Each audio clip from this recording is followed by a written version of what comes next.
ಬೆಳಗಿನ ಜಾವದ ವಂದನೆಗಳೊಂದಿಗೆ ನಿಮ್ಮನ್ನು ಸ್ವಾಗತಿಸುತ್ತಿರುವ ಹಾಗೆ ಬೆಳಿಗ್ಗೆ ಬೇಗ ಎದ್ದು ನಮ್ಮ ಮೇಕೆಗಳನ್ನೆಲ್ಲ ಆಚೆ ಕಟ್ಟಿ ಹಾಲು ಕರೆಯೋಣ ಅಂತ ಹೋದೆ. ಹಾಲೆಲ್ಲ ಕರೆದು ಡೈರಿಗೆ ಹಾಕಿ ಬಂದೆ. ಅದೇನು ಗ್ರಾಚಾರನೋ 9 ಗಂಟೆಗೆ ಕೊಡಬೇಕಾಗಿದ್ದ ಕರೆಂಟ್ನ 7 ಗಂಟೆಗೆ ಕೊಟ್ಟಿದ್ರು. ಹಾಗೆ ಎಲ್ಲ ಗಿಡಕ್ಕೂ ನೀರು ಹೋಗ್ತಿದೆಯಾ ಅಂತ ಚೆಕ್ ಮಾಡ್ಕೊಂಡು ಬಂದೆ ಗುರು. ನಮ್ಮ ಮನೆಗೆ ಉಪ್ಪಿಟ್ಟು ಮಾಡೋದನ್ನ ತಿನ್ನಲ್ಲ ಕೈಣ.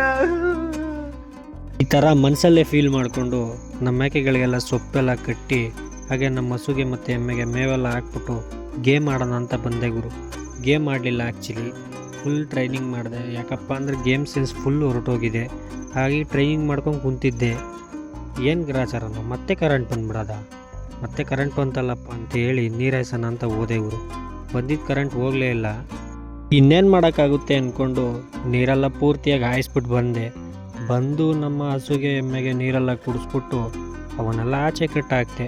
ಆಚೆ ಕಟ್ಟಾಕ್ಬಿಟ್ಟು ಮತ್ತೆ ಒಳಗಡೆ ಕಟ್ಟಿ ಅವಕ್ಕೆಲ್ಲ ಮೇವುಗಳ್ನ ಹಾಕ್ತೆ ಗುರು.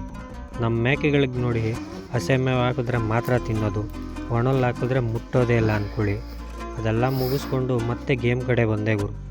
ಗೇಮಲ್ಲಂತೂ ಇದೊಂದೇ ಮ್ಯಾಚ್ ಚಿಕನ್ ಆಗೋದು. ಇನ್ನು ಪ್ರತಿ ಮ್ಯಾಚಲ್ಲೂ ಬರೀ ಇಳಿತಿದ್ದಂಗೆ ಹೊಡೆದು ಸಾಯಾಕ್ಬಿಟ್ರು ಗುರು. ಆಮೇಲೆ ಈ ಥರ ಫೀಲ್ ಮಾಡ್ಕೊಂಡು ಮಲ್ಕೊಂಡೆ ಗುರು.